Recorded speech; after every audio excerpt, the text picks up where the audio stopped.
नमस्कार विद्यार्थ्यांनो, आज आपण सिमिलॅरिटी मधले आउट ऑफ टेक्स्ट बुक चे क्वेश्चन बघतो। आतापर्यंत मी तुम्हाला 8 क्वेश्चन पुस्तकाबाहेरचे तुम्हाला दिलेले आहेत। हे पुस्तकाबाहेरचे आउट ऑफ टेक्स्ट बुक जे क्वेश्चन आहे ते क्वेश्चन आपल्याला एसएससी बोर्डाच्या क्वेश्चन नंबर 4 आणि क्वेश्चन नंबर 5 मध्ये असतात। तर ते प्रश्न आपल्याला इकडे करायचे आहेत। काही प्रश्न मी तुम्हाला देतो, योगायोगाने काही प्रश्न इकडे येतील, पण प्रश्न कसे हँडल करायचे याचं तत्व झालं तर कोणताही प्रश्न आला तरी तुम्ही नक्कीच ते प्रश्न करा। तर आपण यामध्ये बघतो, आज एक 9वा प्रश्न बघतो। इन फिगर हे बघा, सेक पीए ही seg PA, seg QB, seg RC आणि seg SD are perpendicular to line AD. या एडी एकाच लाईनवर हे सगळे परपेंडिक्युलर टाकलेत, 1 2 3 4। असं जर असेल तर एक लक्षात घ्या, ही प्रॉपर्टी आहे का एकाच लाईनवर आपण जेवढे परपेंडिक्युलर टाकतो तेवढ्या परपेंडिक्युलर मधील साधारणतः ते सगळेच्या सगळे एकमेकाला पॅरलल असतात। हा महत्त्वाचा पॉइंट आहे। आणि आपल्याला तर माहिती आहे, गिव्हन मध्ये जे देतात तेच आपण वापरायचं असतं। त्याने आपल्याला हे दिलंय ते आपण इथे लिहूया, सोल्युशन मध्ये त्याचा उपयोग करून घेऊ, मग दुसरं गिव्हन घेऊ, दुसऱ्याचा उपयोग करूया, दोघांचं समन्वय साधूया आणि आपलं कार्य पूर्ण करूया। नक्की चला तर लागूया। काय दिले हे दिले हे बघून तर लिहायचंय, त्यात विशेष काहीच नाही। बघा, आपण स्क्वेल तिकडे ठेवतो, थोडस सारिया जरा वाढा। हे बघा, हा पीक्यू नाही पीए, इथे लिहिणार seg PA perpendicular to line AD, एक झाला। दुसरा QB, seg QB perpendicular to line AD. तिसरा झाला seg RC perpendicular to line AD. And अजून एक राहिला आहे seg SD perpendicular to line AD. कुठनं आणलं बरं आपण हे? तर हे आपल्याला गिव्हन दिलेलं आहे। चला, हे दिल्या दिल्या आपल्याला माहिती आहे, याचा काय उपयोग होईल ते आपल्याला नक्कीच माहिती आहे। आपण तो करून घेऊया। काय बरं? तर हे सगळेच्या सगळे बघा, हा दुसरा, हा तिसरा, हा आणि चौथा, हा हे पॅरलल आहेत ईच अदर। म्हणजे काय लिहिणार? देअरफॉर काय येणार? P A parallel to QB parallel to R C parallel to S D. का पॅरलल झाले तर याचं रिझन देऊया। All perpendiculars on same line, म्हणून आम्ही असं लिहिलं। झालं तर चला, आता जर काय ह्या परपेंडिक्युलर आहे, परपेंडिक्युलर आहे आणि फिगर मध्ये अजून काय दिसतं तुम्हाला? अँड तर काय लिहिणार बघा, अँड काय येणार इथे? कोण बरं ती? AD line AD and line P S R transverse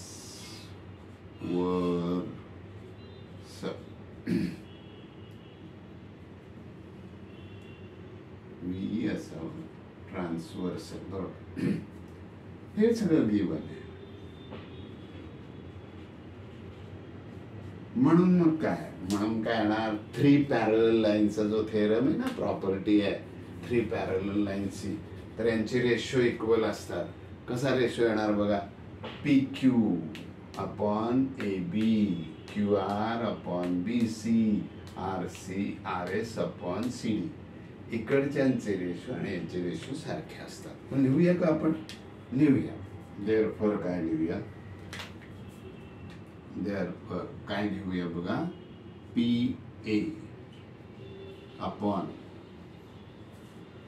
P A नाही येणार, पी क्यू येणार. P Q upon A B is equal to Q R upon B C is equal to R S upon C D. हा theorem आपल्याला reason असं देणार, 3 parallel lines and transversal. Reason थांबा बाळांनो. Property of intersect.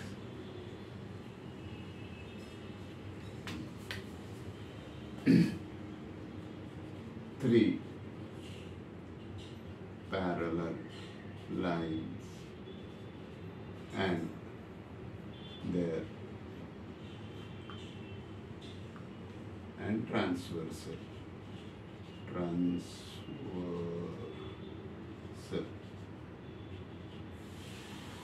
या हा theorem आहे आपल्याला.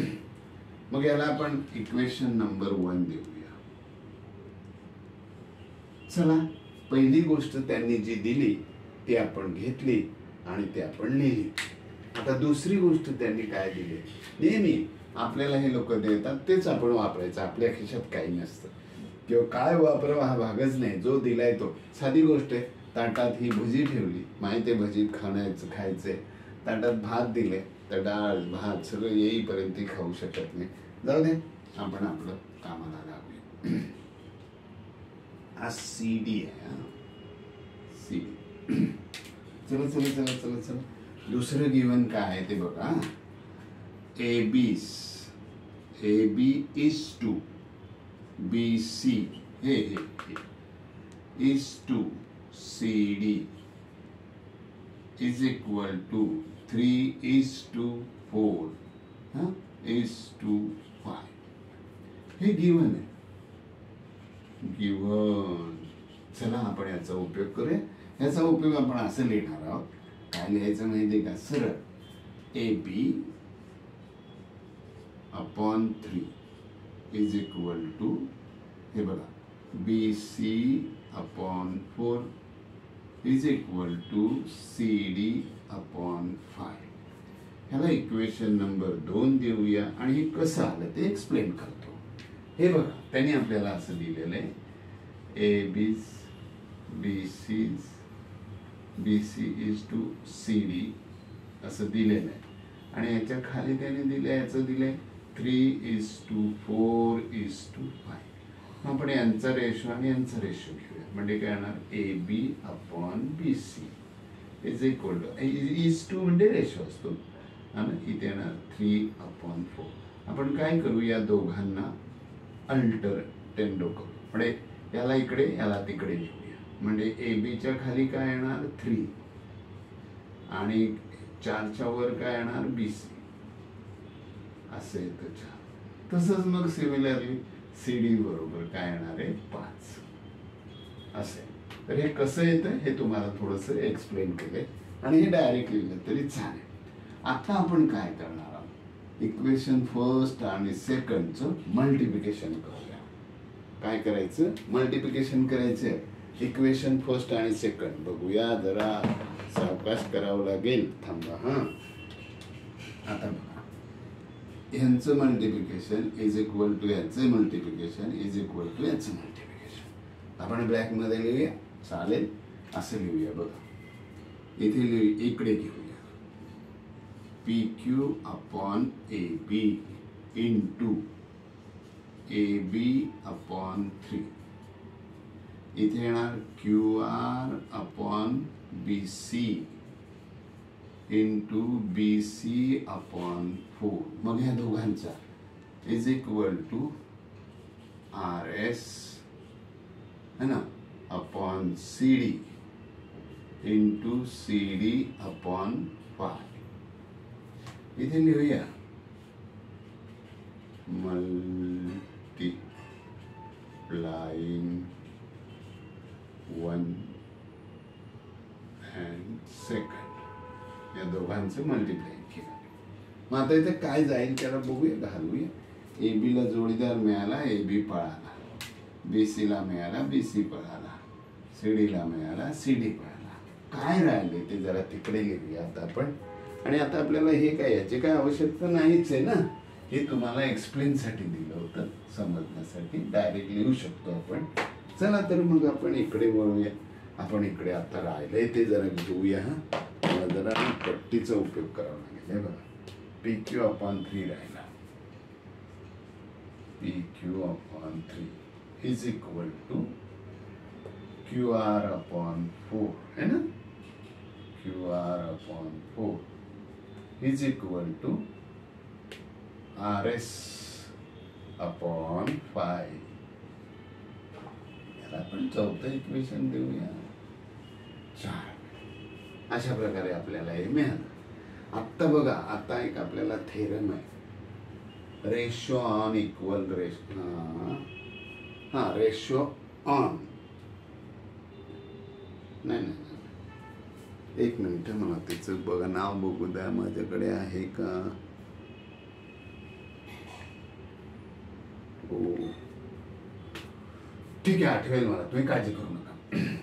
याचा अर्थ असा होतो की हे जे इक्वल, हे जे रेशो आहे यांच्या ॲडिशनचा अजून एक रेशो घेऊ. 1 2 3 याच्या ॲडिशनचा एक रेशो घेऊ. म्हणजे इथे येणार बघा, PQ/3 is equal to QR/4 is equal to RS/5 आणि is equal to न्यूमरेटरचं ॲडिशन आणि डिनॉमिनेटरचं ॲडिशन लिहूया. मग इथे काय लिहिणार तुम्ही, PQ plus QR plus RS/3 plus 4 plus 5. इकडे थेरम ऑन इक्वल रेशो आलं बघा, आठवलं ना. चला मग आपण आता इथे जरा ब्लॅक घेऊया. Black black black black black black. चल रे बाबा ब्लॅक, काय म्हणतोस. हे बघा, PQ/3 is equal to QR/4 is equal to RS/5 is equal to बघा PQRS. बघा, PQ QR प्लस RS याची व्हॅल्यू दिली ती PS होते. यांची ॲडिशन म्हणजे PS. यांचे ॲडिशन म्हणजे काय तर तुमचं PS. आणि यांचे ॲडिशन 4 प्लस 3 7 7 प्लस 5 12. मग इज इक्वल टू आपण इथे लिहिणार, यांची किती दिलंय 180/12. 6 ने करूया. 6 2 जा 6 3 जा, पुन्हा 2 1 जा 2 15 जा. म्हणजे इथे आलं काय आपल्याला 15 असं. आता याचा अर्थ असा होतो, PQ/3 is equal to 15, QR/4 is equal to 15, RS/5 is equal to 15 असं लिहायचं आणि यांच्या व्हॅल्यू काढायच्या. चला चला चला चला असं लिहूया आपण. PQ/3 is equal to 15, QR/4 is equal to 15. Third येईल, हे झालं आणि मग येते RS/5 is equal to 15. मग हे बघा, PQ is equal to 15 into 3.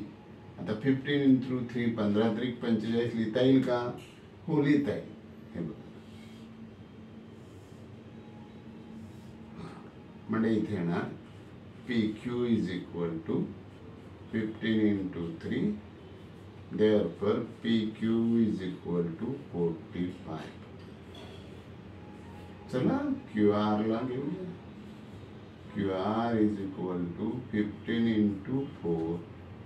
QR is equal to 60. नंतर RS is equal to 15 into 5. RS is equal to 75. झालं, सगळ्यांच्या व्हॅल्यू काढल्या आपण. अशा प्रकारे थोडा किचकट गोंधळात टाकणारा 2-3 हे सगळं अभ्यासक्रमात आहे, पण याच्यावर अभ्यासक्रमात प्रश्न नाही, तो आपल्याला इकडे डायरेक्ट देतात आणि जरा कन्फ्यूज गोंधळात टाकणारे असे इकडून तिकडून फिरवावे लागतात. आणि ते फिरवायला मग तुम्हाला मदत व्हावी, फिरवायची तुमच्याकडे कपॅसिटी वाढावी म्हणून हे असे प्रश्न दिलेत. काय भरोसा ऐकला पण येईना, घाबरू नका, प्रेमाने यांच्यावर लक्ष द्या. चला विद्यार्थ्यांनो, खूप वेळ झालाय, बराच वेळ झाला आपल्याला. पुन्हा भेटूया दुसऱ्या व्हिडिओसाठी.